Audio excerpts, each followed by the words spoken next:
ओम जय जय जय नमोस्तु नमोस्तु नमोस्तु नमो रहन्ताणं नमो सिद्धाणं नमो ऐरियाणं नमो वज्रायाणं नमो लोये सवसाहं नमः समय साराय स्वानुभूत्या चकासते चित्स्वभावाय भावाय सर्वभावान्तरच्छिदे वन्दे तु सर्वसिद्धे ध्रुवमचलमणोवमं गतिं पत्ते ओछामि समय पाहुल सुध केवली भणियम् निज स्वरूप को परम रस जामे भरो अपार वंदो परमानंदमय समय सारे विकार। अध्यात्म रसिक कविवर पंडित श्री बनारसीदासजी द्वारा रचित समयसार नाटक ग्रंथ में कर्ता कर्म क्रिया द्वार 15 नंबर छंद से पाठ करीशू।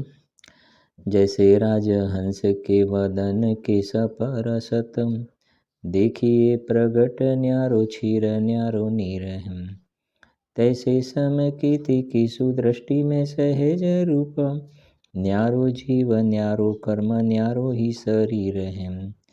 जब शुद्ध चेतन को अनुभव अभ्यासे तब भासे आपू अचलन दूजो और सिर है।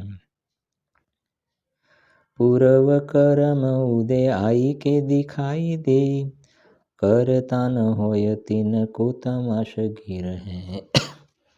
एमा 20 नंबर छंद से શું કહે છે જુઓ। ઉદગલ પરિણામી દર સદા પરિનવે સોઈ याते पुद्गल कर्म को पुद्गल करता होई। आज छंद આવ્યો ને ગ્રંથાધિરાજ સમયસારમાં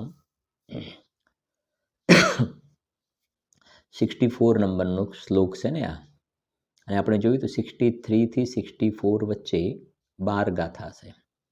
એમાં પહેલી 4 ગાથાનું એક પેકેજ, પછી 3 ગાથાનું એક પેકેજ, બરાબર, અને પછી 5 ગાથાનું એક પેકેજ છે। એની અંદર જે 5 ગાથાની અંદર પુદ્ગલ દ્રવ્યનું પરિણામીપણું સિદ્ધ કર્યું છે। પુદ્ગલ દ્રવ્ય એમાં સ્વયં પરિણમવાનો ધર્મ છે, એનું પરિણામીપણું સિદ્ધ કર્યું છે।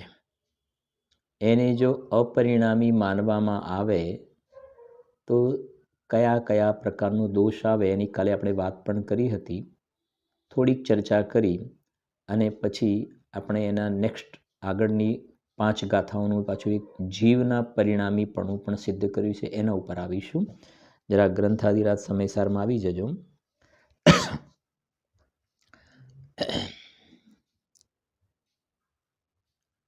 116 થી 120 શું કહે છે જુઓ। બહુ સુંદર છે। હવે સાંખ્ય મતના અનુયાયી શિષ્ય પ્રતિ પુદ્ગલ દ્રવ્યનું પરિણામ સ્વભાવપણું સિદ્ધ કરે છે। ગાથાથી જોઈએ છે, કાલે થોડું ટીકાથી જોયું હતું ને, ગાથાથી જરા નજર નાખી લઈએ છે, સાંભળજો। जीवमा स्वयं नहीं बद्ध न स्वयं कर्म भावे परिणमे तो एवं पुद्गल द्रव्य आ परिणम नहीं न बने अरे। શું કહેવું છે સમજો। પુદ્ગલ દ્રવ્યને જો અપરિણામી માનવામાં આવે તો શું પ્રોબ્લેમ થાય। પુદ્ગલ દ્રવ્ય સ્વયં પરિણમનશીલ નથી, અને એને અપરિણામી માનવામાં આવે તો શું પ્રશ્ન ઊભા થાય, બરાબર। તો પહેલી વાત કરે છે જીવમાં સ્વયં નહીં બદ્ધ।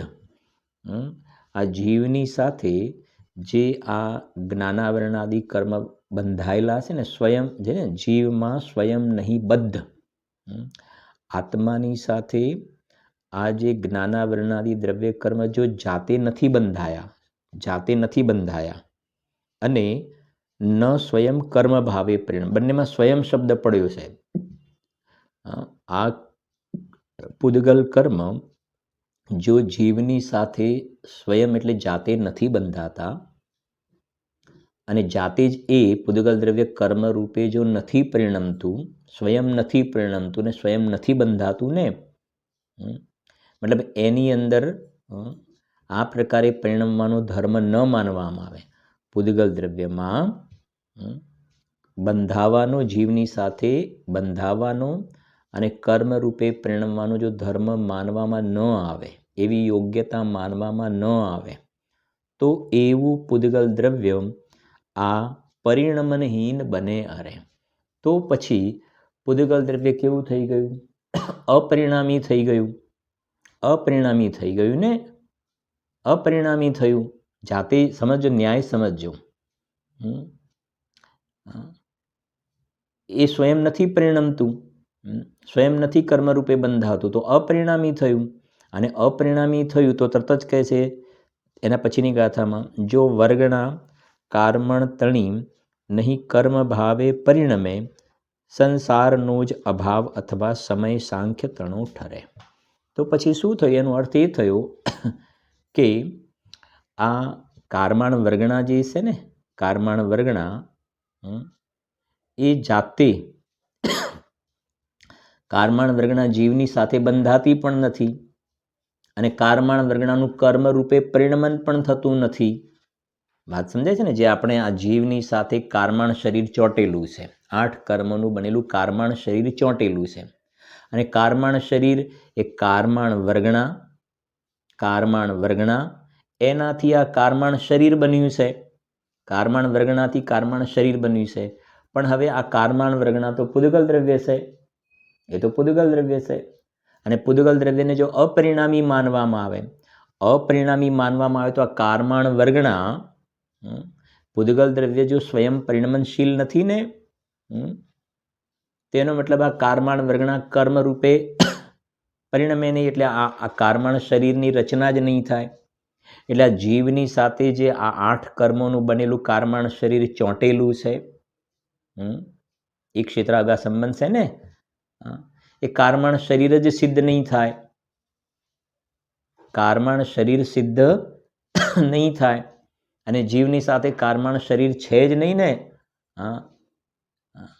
કાર્માણ શરીર છે નહીં તો સંસાર જ સિદ્ધ નથી થતો. કેમ કે જ્યાં સુધી સંસાર દશા છે ત્યાં સુધી આ 8 કર્મોનું બંધન જોવામાં આવે છે. અને 8 પ્રકારના કર્મ બંધનથી જે છૂટી જાય તો સિદ્ધાલયમાં જે સિદ્ધ ભગવાન છે એમને કાર્માણ શરીર નથી હોતું, એ સિદ્ધ કહેવાય છે, એ સંસારી નથી કહેવાતા. એવી રીતે આ કાર્માણ વર્ગણાથી જો કાર્માણ શરીર બને જ નહીં, અહીંયા ગાડી કાર્માણ વર્ગણાથી કાર્માણ શરીર બનતું જ નથી ને, કાર્માણ શરીર બનતું નથી તો જીવ કર્મ વગરનો થઈ ગયો. એટલે સમજાય છે કે નહીં? સિદ્ધ દશા થઈ ગઈ, સંસાર રહ્યો જ નહીં. પછી તો સંસાર રહ્યો નહીં. એ કહે છે જો સંસારનો જ અભાવ અથવા સમય સાંખ્ય તણો ટરે. સમય એટલે મત, સાંખ્ય મત જેવું થઈ જશે ત્યાં આગળ પછી. બરાબર?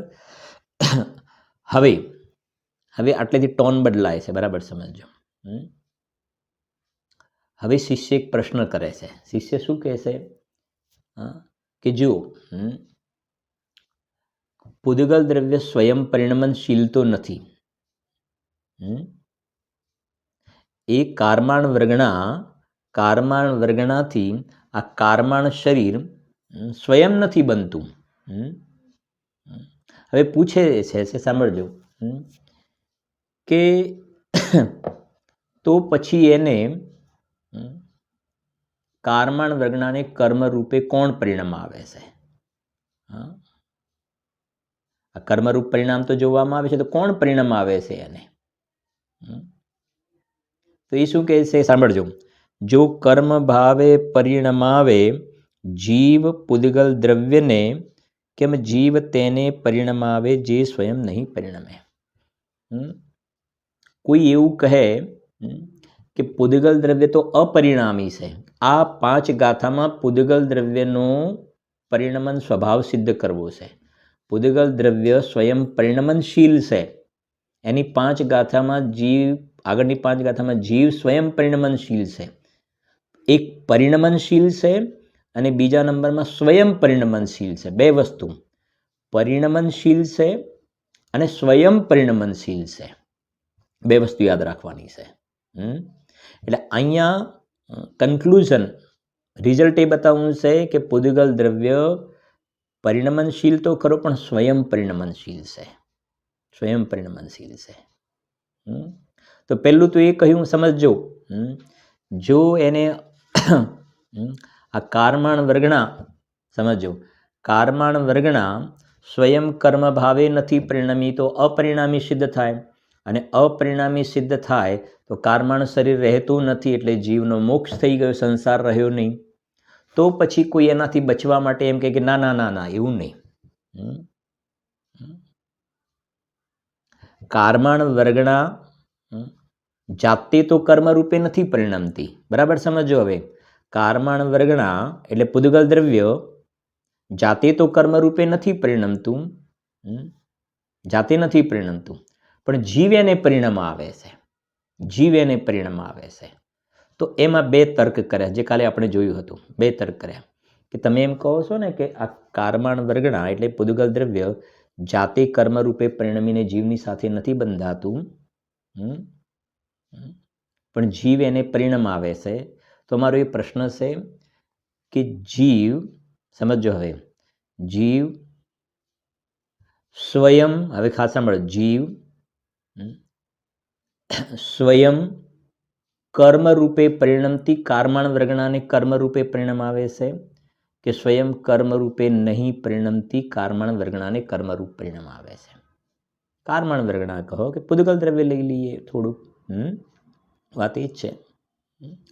જીવ સમજો, હવે સ્વયં કર્મ રૂપે પરિણમતા પૂદગલ દ્રવ્યને કર્મ રૂપે પરિણામ આવે છે,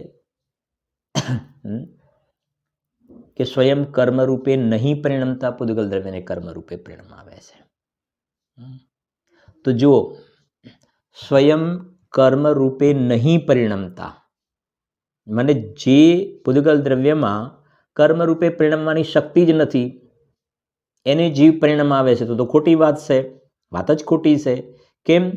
કેમ કે તમે કહો છો કે એનામાં પરિણમવાની શક્તિ નથી ને જીવ એને પરિણામ આવે. તમે વાત શું લાવ્યા કે ના જીવ પરિણામ આવે છે, જીવ પરિણામ આવે છે. તો અમારો પ્રશ્ન છે જીવ કયા પૂદગલ દ્રવ્યને કર્મ રૂપે પરિણામ આવે છે? કયા પૂદગલ દ્રવ્યને કર્મ રૂપે પરિણામ આવે છે? જે પૂદગલ દ્રવ્યમાં કર્મ રૂપે પરિણમવાની યોગ્યતા નથી એને, કે જે પૂદગલ દ્રવ્યમાં કર્મ રૂપે પરિણમવાની યોગ્યતા છે એને? તો જે પૂદગલ દ્રવ્યમાં કર્મ રૂપે પરિણમવાની યોગ્યતા જ નથી એને જીવ શું પરિણામ આવે? એને જીવ શું પરિણામ આવે? કેમ કે એનામાં શક્તિ જ નથી, તો જીવે શું પરિણામ આવ્યું પછી? અને જે પૂદગલ દ્રવ્યમાં સ્વયં કર્મ રૂપે પરિણમવાની યોગ્યતા છે ને, તેમાં જીવે શું કર્યું પછી? જીવે શું કર્યું? કેમ કે એનામાં તો સ્વયં પરિણમવાની યોગ્યતા છે, તો જીવે શું કર્યું? કે જીવે કંઈ ના કર્યું. એટલે તમે જે આ વાત કરો છો કે જીવ પરિણામ આવે છે, એ વાત ખોટી વાત છે. અને પૂદગલ દ્રવ્યને અપરિણામી માનો છો તોય ખોટું છે. ખાસ સમજવાનું છે. આ અપરિણામી માનો છો તો ખોટું છે, અને જીવ પરિણામ આવે છે માને છે તોય ખોટું છે. એટલે આપણે બે શબ્દ મૂકીએ ને, સ્વયં અને પરિણામી છે. બે વસ્તુ આ મહત્વની છે. અપરિણામી માનો તો સંસારનો અભાવ થાય છે. અપરિણામી છે ને બસ, તો આ 8 કર્મોની રચના જ નથી થતી કારમાણ શરીરની. અપરિણામી માનો તો સંસાર જ સિદ્ધ નથી થતો. અને તમે જીવ પરિણામ આવે છે, જીવ પરિણામ આવે છે, તો કયા પૂદગલ દ્રવ્યને જીવ પરિણામ આવે છે? સ્વયં પરિણમતાને કે સ્વયં નહીં પરિણમતાને? કે સ્વયં નહીં પરિણમતાને તો પરિણામ આવે જ કેવી રીતે? તો પ્રશ્ન નથી થતો. અને સ્વયં જે પરિણમવાનું જેનામાં યોગ્યતા છે એને પરિણામ આવે છે, તો એને શું પરિણામ આવ્યું જીવે? એ તો એનામાં જ યોગ્યતા છે. એટલે જીવ પૂદગલ દ્રવ્યને કર્મ રૂપે પરિણામ આવે છે એ વાત પણ ખોટી છે. એટલે રિઝલ્ટ શું આવ્યું? બહુ સુંદર ગાથાઓ છે.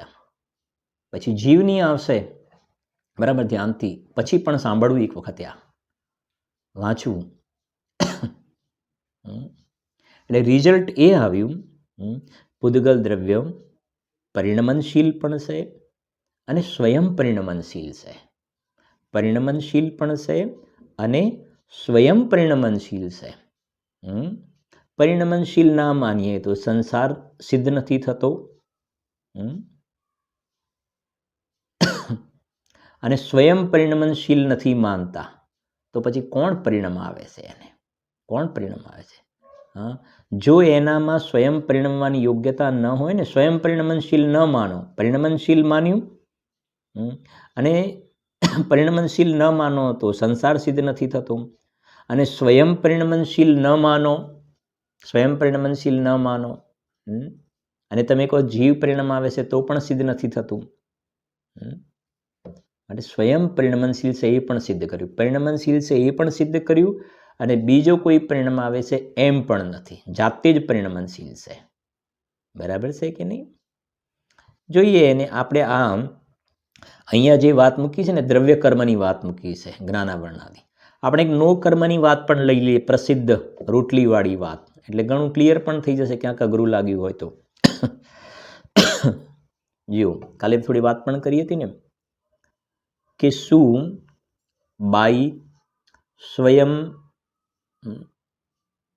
રોટલી રૂપે પરિણમતા લોટને રોટલી રૂપે પરિણામ આવે છે કે સ્વયં રોટલી રૂપે નહીં પરિણમતા લોટને રોટલી રૂપે પરિણામ આવે છે? બરાબર છે. હવે પહેલી વાત તો જો લોટ જે છે, લોટ એને તમે અપરિણામી જ માનો, લોટને અપરિણામી માનો, પહેલી વાત. જેમ પૂદગલને અપરિણામી માનો તો સંસાર જ સિદ્ધ નથી થતો, એમ લોટને અપરિણામી માનો. અપરિણામી એટલે સમજી ગયા ને, એ પિંડમાંથી રોટલી થાય, તમે અપરિણામી જ માનો તો પછી લોટમાંથી રોટલી થવાનો પ્રશ્ન જ નથી.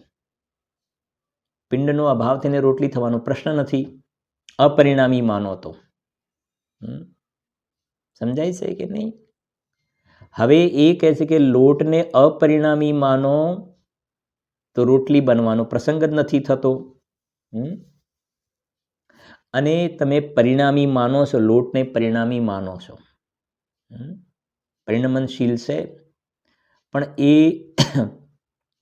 લોટમાંથી રોટલી જે બનીને તમે એમ કહો કે એ બાઈએ રોટલી બનાવી, તો અહીંયા કહે છે એ વાત ખોટી છે. એ લોટમાં જ પરિણમવાનો પણ ધર્મ છે અને સ્વયં પરિણમવાનો ધર્મ છે. પરિણમવાનો ધર્મ નહીં માનો ને તો રોટલી બનવાનો પ્રશ્ન નહીં થાય, અને સ્વયં પરિણમનશીલ નહીં માનો, સ્વયં પરિણમનશીલ નહીં માનો, અને તમે એમ કહો છો કે કોઈ બહેને રોટલી બનાવી, તો પછી પ્રશ્ન એ ઊભો થાય છે કે બહેને રોટલી બનાવી તો એ લોટમાં જાતે પરિણમન કરવાની શક્તિ હતી કે નહોતી? જો એ લોટમાં જાતે રોટલી રૂપે પરિણમવાની શક્તિ ન હોય, લોટમાં જાતે રોટલી રૂપે પરિણમવાની શક્તિ ન હોય તો બહેન શું પરિણમાવાની છે? એનામાં શક્તિ જ નથી. અને લોટમાં જાતે જ રોટલી રૂપે પરિણમવાની શક્તિ છે ને, તો એ તો લોટ જ કારણ થઈ ગયું. એમાં બહેને શું કર્યું? કાંઈ નથી કર્યું. એટલે અહીંયા એ સિદ્ધ કરવું છે કે એ લોટ જ સ્વયં એવા પ્રકારે પરિણમન કરવાવાળો ધર્મ છે, એમાં બહેને કાંઈ નથી કર્યું. વાત ખ્યાલ આવે છે કે નહીં? એવી રીતે આત્મા અને કર્મ, જેમ પેલી બહેન સમજાય ને, બાઈ અને રોટલી લીધું, બાઈ કહેતા બાઈનો આત્મા લેવો મુખ્ય રૂપથી, બરાબર છે કે નહીં?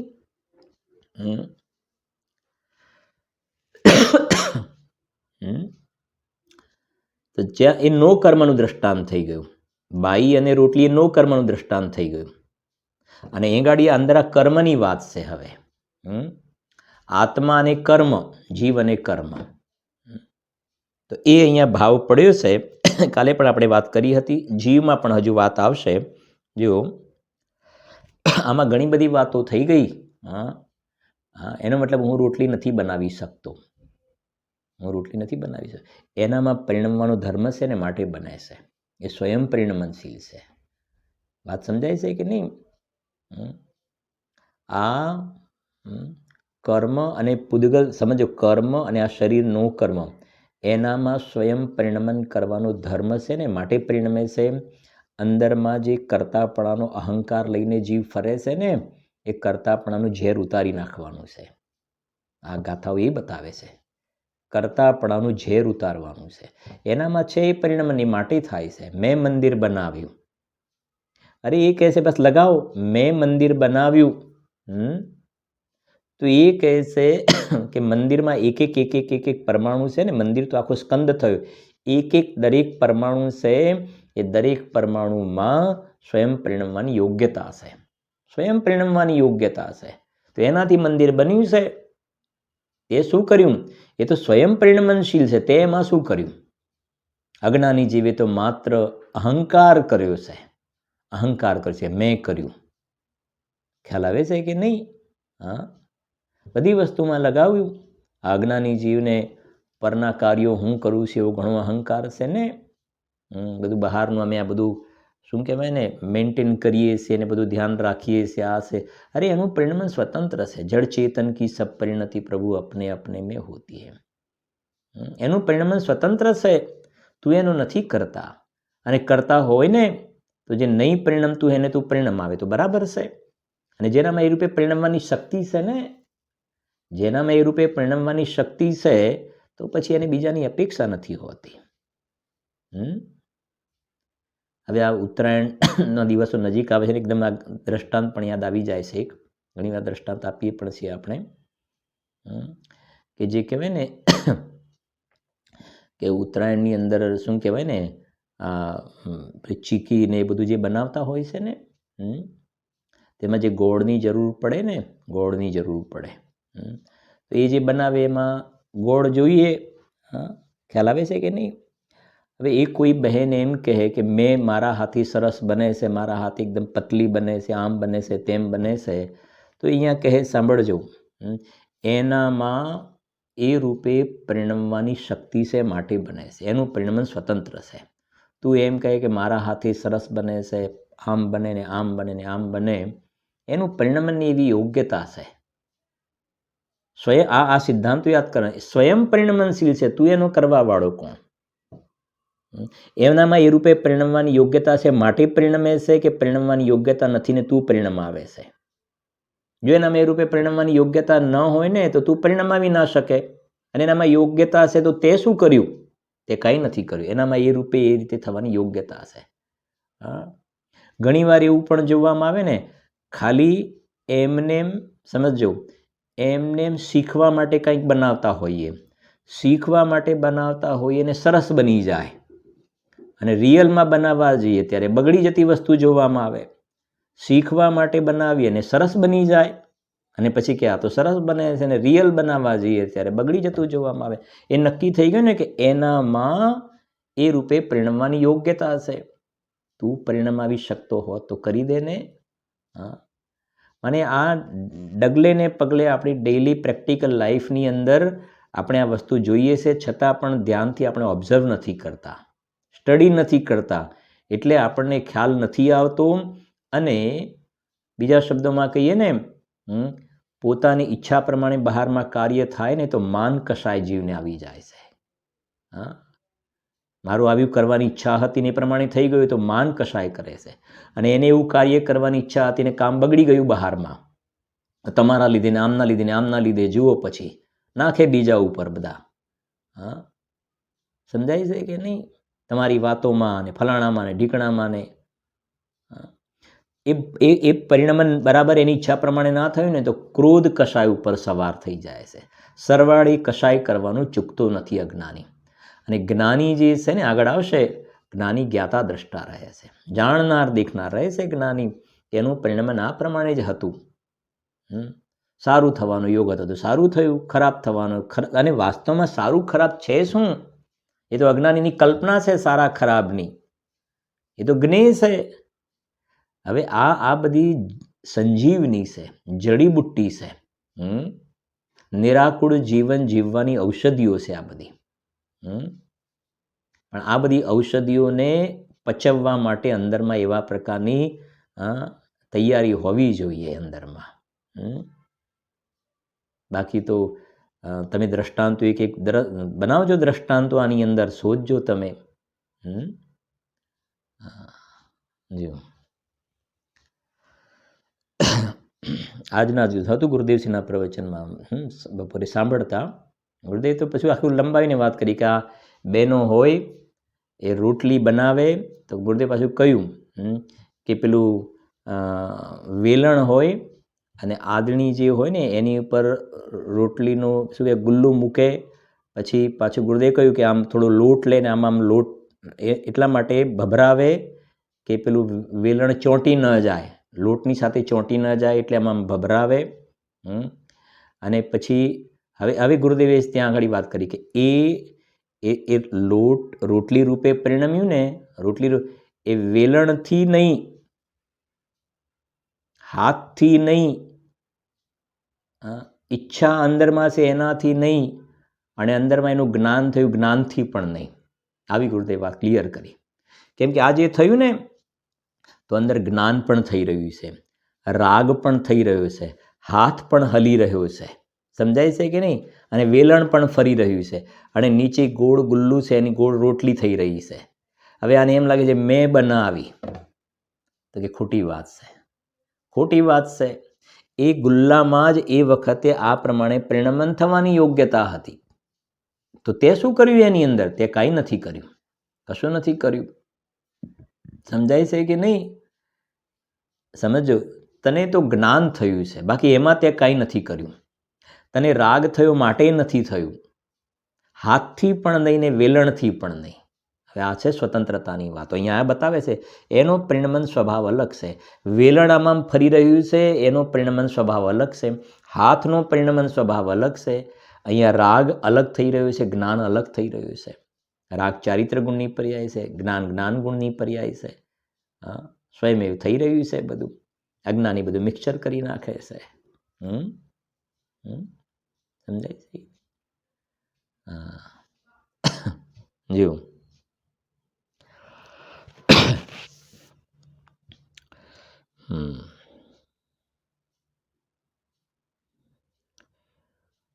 નથી કહેતા ક્યારેક ભાઈ આ રોટલી બરાબર આમ લોટ બરાબર નથી દળાયો, રોટલી ચોંટી જાય છે ને આમ થાય છે ને લોટ બરાબર નથી ને આવું છે ને ભભરો છે ને આવું છે ને એવું જે હોય છે ને. અને વાસ્તવમાં એની યોગ્યતા જ એવી છે, એ વખતના દ્રવ્યના એ રીતે પરિણમવાની યોગ્યતા છે. હવે જુઓ એના પછીનો શ્લોક છે 64 નંબરનો શ્લોક. જો શું કહે છે, જે આપણે જોયું પણ હતું કાલે.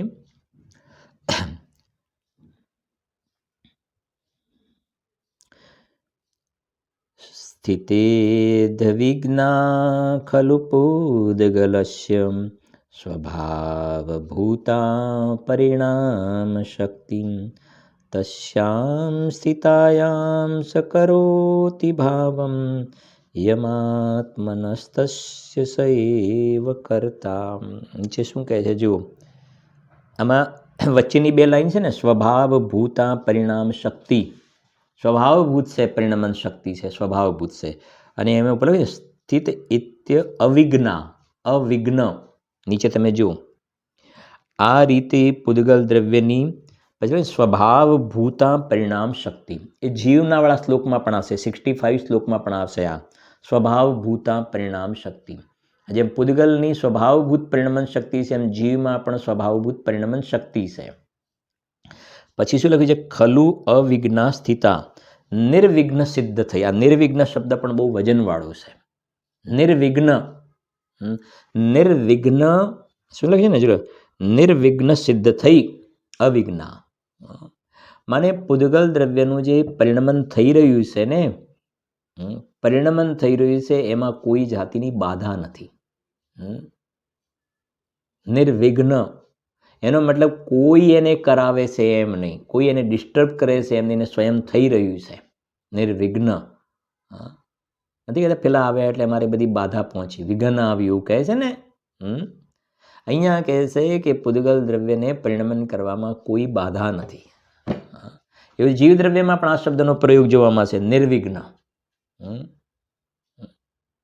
બરાબર છે કે નહીં? એનો સ્વભાવ છે પરિણમન કરવાનો. જો એ રીતે આ રીતે પૂદગલ દ્રવ્યની સ્વભાવભૂત પરિણમન શક્તિ નિર્વિઘ્ન સિદ્ધ થઈ. એ સિદ્ધ થતાં પૂદગલ દ્રવ્ય પોતાના જે ભાવને કરે છે તેનો તે પૂદગલ દ્રવ્ય જ કરતા છે. ભાવાર્થ, સર્વ દ્રવ્યો પરિણમન સ્વભાવવાળા છે, તેથી પોતપોતાના ભાવના પોતે જ કરતા છે. પૂદગલ દ્રવ્ય પણ પોતાના જે ભાવને કરે છે તેનો પોતે જ કરતા છે. બરાબર. હવે આગળ કહે છે, હવે જીવનું પરિણામીપણું સિદ્ધ કરે છે. આ પૂદગલનું થઈ ગયું, હવે જીવનું. પછી આપણે સમયસર નાટકમાં ટાઈમ રહે તો જોઈએ છે, નહીં તો કાલના સ્વાધ્યાયની અંદર એની સાથે પણ લઈશું આપણે. જીવનું પરિણામીપણું. અને આ 5 ગાથા પછી એક શ્લોક આવશે આપણે, બરાબર છે કે નહીં, 65 નંબરનો શ્લોક. એમાં આ જ પ્રકારનો શ્લોકનો ભાવ આવશે. એ વખતે આપણે એની ચર્ચા કરીશું. હવે જીવની અંદર જુઓ, 5 ગાથા વાંચીએ છીએ આપણે. હવે જીવ સ્વયં પરિણમનશીલ છે. બરાબર સાંભળજો, બહુ બહુ બહુ સુંદર ગાથા છે આ. કર્મે સ્વયં નહીં બદ્ધ, ન સ્વયં ક્રોધ ભાવે પરિણમે, તો જીવ આ તુજ મત વિશે પરિણમ નહીં ન બને અરે. ક્રોધાદિ ભાવે જો સ્વયં નહીં જીવ પોતે પરિણમે, સંસારનો જ અભાવ અથવા સમય સાંખ્ય તણું ઠરે. જો ક્રોધ પૂદગલ કર્મ જીવને પરિણમાવે ક્રોધમાં, કેમ ક્રોધ તેને પરિણમાવે જે સ્વયં નહીં પરિણમે, અથવા સ્વયં જીવ ક્રોધ ભાવે પરિણમે તુજ બુદ્ધિ છે, તો ક્રોધ જીવને પરિણમાવે ક્રોધમાં મિથ્યા બને. 125. ક્રોધોપયોગી ક્રોધ જીવ માનોપયોગી માન છે, માયોપયુત માયા અને લોભોપયુત લોભ જ બને. શું કહે છે જો અહીંયા ગાથા જુઓ અને તમે ગાથાર્થ જુઓ. ગાથાર્થ એટલે સરળ થઈ જશે થોડું. સાંખ્ય મતના અનુયાયી શિષ્ય પ્રતિ આચાર્ય કહે છે કે હે ભાઈ, જે પેલું પૂદગલમાં હતું ને, હવે જીવમાં સાંભળજો. આ જીવ કર્મમાં સ્વયં બંધાયો નથી અને ક્રોધાદિ ભાવે સ્વયં પરિણમતો નથી, એમ જો તારો મત હોય તો તે જીવ અપરિણામી ઠરે છે. આટલું પહેલાં સમજો શું કહેવા માગે છે. અહીંયા સમજજો, પેલી વાત હતી દ્રવ્ય કર્મની, પૂદગલની વાત એટલે દ્રવ્ય કર્મ. હવે જીવની વાત છે ને, એટલે પોતાની પર્યાયમાં થવાવાળા રાગ દ્વેષ આદિ ભાવ. રાગ દ્વેષ આદિ ભાવ. હવે શું કહેવું છે સાંભળજો. આ જીવ કર્મમાં સ્વયં બંધાયો નથી. એટલે કર્મ કહેતા રાગ દ્વેષના ભાવથી જીવ જો સ્વયં નથી બંધાયો, આ પણ બંધન છે ને, પેલું બહારનું બંધન એ તો દ્રવ્ય કર્મનું. હા, અને 294 ગાથામાં તો લખ્યું બંધનું લક્ષણ રાગ છે. બંધનું લક્ષણ શું છે? રાગ. હા, એટલે એ કહે છે કે આ જીવ કર્મમાં સ્વયં બંધાયો નથી, જો તમે એમ માનો. એટલે કે આ જીવ પર્યાયમાં જે રાગ દ્વેષ આદિ થાય છે ને, એ જીવે સ્વયં પોતે કર્યા છે અને એનાથી જો બંધાયો નથી,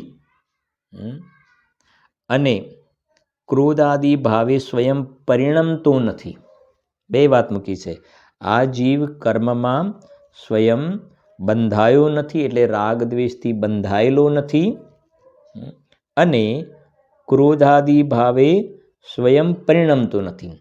માને સ્વયં પોતે બંધાયો નથી અને સ્વયં ક્રોધ રૂપે પરિણમતો નથી. જો એમ માનવામાં આવે ને, એમ માનવામાં આવે તો કહેશે કે સંસારનો અભાવ થશે. કેમ? એમ જો તારો મત હોય તો તે જીવ અપરિણામી ઠરે છે. અપરિણામી થઈ ગયો ને, કેમ કે તમે એમ કહો છો કે જીવ જે છે, જીવ કર્મથી બંધાયો નથી. સાંભળજો, જાતે કર્મથી, જાતે સ્વયં શબ્દ પડે છે ને, જીવ કર્મમાં સ્વયં બંધાયો નથી અને ક્રોધાદિ ભાવે સ્વયં પરિણમતો નથી. બરાબર છે કે નહીં? તો એનો મતલબ એ થઈ ગયો કે જીવ અપરિણામી થઈ ગયો. સ્વયં ક્રોધ, માન, માયા, લોભ રૂપે જીવ પરિણમતો જ નથી. હવે ક્રોધ, માન, માયા, લોભ રૂપે જીવ જ્યારે પરિણમતો જ નથી ને, પરિણમતો જ નથી એટલે અપરિણામી થયો. અપરિણામી થયો અને ક્રોધ, માન, માયા, લોભ પર્યાયમાં છે, એ તો સંસાર છે. ક્રોધ, માન, માયા, લોભ એ તો સંસાર છે અને તમે કહો છો કે જીવ એ રૂપે પરિણમતો જ નથી. હવે પરિણમતો નથી તો અપરિણામી થયો.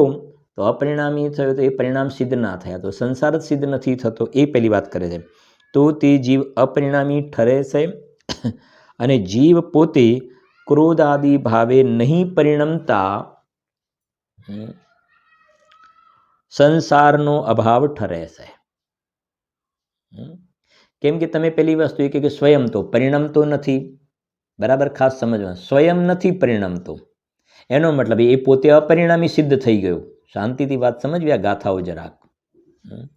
જાતે નથી પરિણમતો.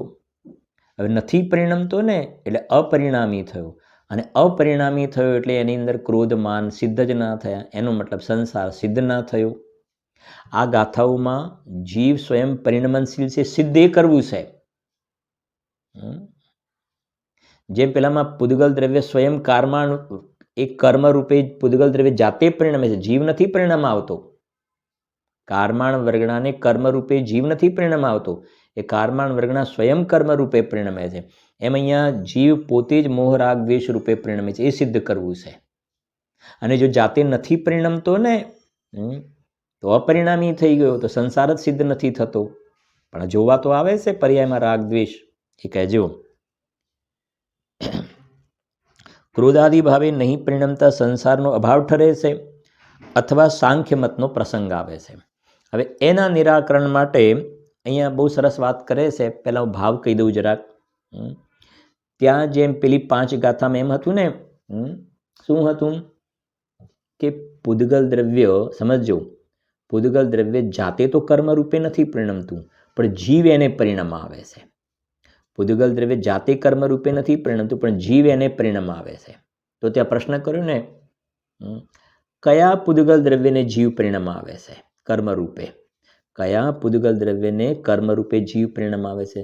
સ્વયં કર્મ રૂપે પરિણમતા કે સ્વયં કર્મ રૂપે નહીં પરિણમતા?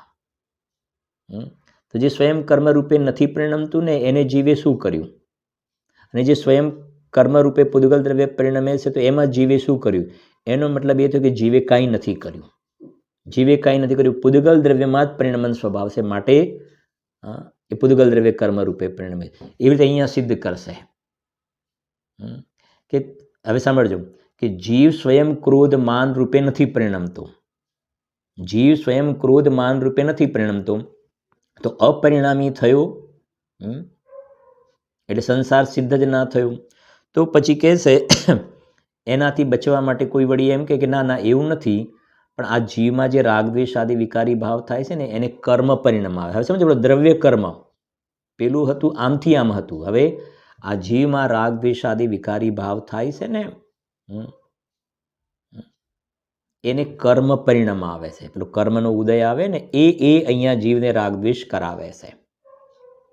તો હવે 2 જ વાત આવશે કે જે પેલો દ્રવ્ય કર્મનો ઉદય છે, જડ કર્મનો ઉદય, અહીંયા જીવની પર્યાયમાં જે રાગ દ્વેષ થાય છે તો એ કહેવું છે કે કર્મ, જડ કર્મ આ સ્વયં, સમજો, સ્વયં ક્રોધ રૂપે નહીં પરિણમતા આત્માને ક્રોધ રૂપે પરિણામ આવે છે કે સ્વયં ક્રોધ રૂપે પરિણમતા આત્માને ક્રોધ રૂપે પરિણામ આવે છે? એ જ વાત આવી ને. સમજાય છે ને? આ દ્રવ્ય ક્રોધ નામનું કર્મ, ક્રોધના, કેમ કે પ્રશ્ન કે ભાઈ આ કર્મ જીવને રાગ દ્વેષ કરાવે છે, કર્મ જીવને રાગ દ્વેષ કરાવે. તો અમારો પ્રશ્ન છે કે આ જે બહારમાં દ્રવ્ય ક્રોધ છે, કર્મ, એ અહીંયા જીવમાં ક્રોધ થયો, તો સમજો, સ્વયં સમજો, સ્વયં જે જીવ ક્રોધ રૂપે નથી પરિણમતો એને ક્રોધ રૂપે પરિણમાવે છે, કે સ્વયં જે ક્રોધ રૂપે પરિણમે છે એને આ ક્રોધ રૂપે પરિણમાવે છે? તો જે સ્વયં ક્રોધ રૂપે પરિણમવાની જેનામાં યોગ્યતા નથી ને, એને આ દ્રવ્ય કર્મ શું ક્રોધ કરાવે? અને અહીંયા જીવમાં એ વખતે પર્યાયમાં ક્રોધ થવાની યોગ્યતા છે ને, પરિણમવાની યોગ્યતા, તો એમાં દ્રવ્ય કર્મએ શું કર્યું? દ્રવ્ય કર્મએ કંઈ ના કર્યું. એટલે આ ગાથાઓમાં એ સિદ્ધ કરવા માગે છે કે કર્મના ઉદયને લઈને અહીંયા રાગ દ્વેષ આદિ વિકારી ભાવ થાય છે, ખોટી વાત છે. કર્મ બિચારે કોણ, ભૂલ મેરી અધિકાઈ. બરાબર સમજજો આ વાત. કર્મ નથી કરાવતું આ ગાથા. જીવ દ્રવ્ય સ્વયં પોતે એ રૂપે પરિણમ્યો છે. જો વાંચીએ છે પછી એને લઈએ છે થોડુંક, સાંભળજો. વળી સાંભળજો, અને એક વાત સાથે કહું, પછી આપણે વાંચીએ પણ છે સમય રહે તો. સમજજો કે, અને પછી કાલે આને રિપીટ પણ કરીશું. બહુ શાંતિથી સમજજો, બહુ સરસ વાત છે. એક આ જે 5 ગાથા છે ને, એમાં જે સિદ્ધ કરી રહ્યા છે ને કે આ આત્મા, સમજો, આત્મા સ્વયમેવ જાતે રાગ દ્વેષ વિકાર રૂપે પરિણમી રહ્યો છે. આની અંદર 2 પ્રકારના જીવ આપણે લઈએ છીએ. એક એવો જીવ છે, સમજો, એક એવો જીવ છે જેને આપણે નિશ્ચયાભાસી કહીશું. નિશ્ચયાભાસી એ શું કહે છે કે આત્મા તો અકર્તા છે. બરાબર સમજો, હું તો અપરિણામી છું, આત્મા તો અપરિણામી છે, અકર્તા છે. એટલે આજે રાગ દ્વેષ આદિ વિકારી ભાવ થાય એ તો પર્યાયમાં થાય છે. સમજો, રાગ દ્વેષ આદિ વિકારી ભાવ થાય છે તો પર્યાયમાં થાય છે. હું તો અકર્તા છું. હવે એ ભૂલ ક્યાં કરે છે? આ પર્યાયને જેમ એક દ્રવ્યથી બીજું દ્રવ્ય જુદું હોય ને, એક દ્રવ્યથી બીજું દ્રવ્ય જુદું હોય એવી રીતે એકદમ પર્યાયને જુદી સમજે છે. અથવા બીજા શબ્દોમાં કહીએ તો પ્રમાણનું દ્રવ્ય અને ત્રિકાલી દ્રવ્ય વચ્ચેની જે ભિન્નતાનો ખ્યાલ નથી. અને એટલા માટે જે જીનવાણીની અંદર આ વાત લખી ને, સ્વચ્છંદી શબ્દનો પ્રયોગ કર્યો છે. આ ટોડરમલજી સાહેબે મોક્ષમાર્ગ પ્રકાશકમાં 7મા અધિકારમાં સૌથી પહેલા નિશ્ચયાભાસી લીધા. એટલે સાવધાન કર્યા છે. પર્યાયમાં જે રાગ દ્વેષ થઈ રહ્યો છે, બરાબર સમજો. હવે ખરી વસ્તુ તો એ આત્માને જે જીનવાણીમાં અકર્તા કહ્યો છે ને, એ જો એનો ભાવ બરાબર સમજે, સાચા અર્થમાં એનો ભાવ સમજે, તો એની પર્યાયમાં સાચા અર્થમાં નિશ્ચયનો જન્મ થયા વગર રહે નહીં. પ્રયોજન તો એ હતું, ત્યાં સ્વચ્છંદી થવાનું નહોતું. પણ એ જીવે પોતાની પર્યાયમાં અકર્તા સ્વભાવી ભગવાન આત્માનું શરણ લઈને પોતાની પર્યાયમાં ધર્મ પ્રગટ કરવાની જગ્યાએ એ જીવ સ્વચ્છંદી થઈ ગયો. હવે સમજો કે આત્મા ક્યાં રાગ દ્વેષ કરે છે? મારામાં તો રાગ દ્વેષ છે જ નહીં, મારામાં તો રાગ. અને થયો સ્વચ્છંદી. એને અંદરમાં ભગવાન આત્માનું શરણ લીધું હોત તો બરાબર હતું. થઈ ગયો સ્વચ્છંદી. તો સમજો, આ બોલની અંદર એ કહેવા માગે છે કે ભાઈ, આ રાગ દ્વેષ ક્રોધ માન એ તારામાં, તારી પર્યાયમાં તારા અપરાધથી થયા છે. એનો સ્વીકાર કર. સ્વચ્છંદી થયો એને સાવધાન કર્યા. કોના? નહીં કે મારામાં ક્યાં થાય છે, એને સાવધાન કર્યો ત્યાં. એક વાત. અને બીજી વાત, એક સમજો, એક તો આ કહ્યું કે રાગને અકર્તા માને છે. રાગનો હું અકર્તા છું. પર્યાયમાં રાગ એનો હું અકર્તા છું. બીજો એવો છે કે આ રાગ દ્વેષ થાય છે ને, એમાં કર્મનો ઉદય નિમિત્ત છે. રાગ દ્વેષ થાય છે એમાં કર્મનો ઉદય નિમિત્ત છે. તો આપણે શું કરીએ ભાઈ, આવા કર્મનો ઉદય છે, આપણા પાપ કર્મનો ઉદય, આપણા પાપ કર્મનો ઉદય, આપણા તો પાપ કર્મનો ઉદય તો નિમિત્ત છે, પાપ કર્મ ઉદય નિમિત્ત છે ભાઈ, આપણા એવા કર્મ કરેલા ભોગવવા ન રહ્યા, આપણે એવા કર્મ કરાવવું. કર્મે રાજા કર્મે રંક, અષ્ટકર્મ જો દુઃખ દે તું દુઃખે તું હે. કર્મ જેમ કરાવે એમ આપણે તો રહેવાનું છે, આપણા હાથમાં શું છે. તો એક સમજજો, પોતાની પર્યાયમાં રાગ દ્વેષ થયો ને, એની અંદર જે પહેલો તો કહ્યું કે એ તો સ્વચ્છંદી થઈ ગયો, સ્વીકાર નથી કરતો. અને બીજો રાગ દ્વેષ થયો ને, એ કર્મ કરાવે છે ભાઈ, મારા હાથમાં તો કશું છે જ નહીં. એને પણ સમજાવવામાં આવે છે કે નિમિત્ત કરતા નથી, તારા અપરાધથી સ્વયં થયા છે, એ તારી નબળાઈ છે, તારું અજ્ઞાન છે. આ બંને પ્રકારના જીવને અહીંયા જીવનો રાગ દ્વેષ રૂપે પરિણમન કરવાની એની યોગ્યતા છે, એનાથી થયું છે, એ અહીંયા સિદ્ધ કર્યું છે. એની વિશેષ ચર્ચા આપણે લઈશું. આપણે निज निधि निज में बताई यह अनंत उपकार है, उसके लिए जिन वाणी माँ को वंदना शत बार है, वंदना शत बार है.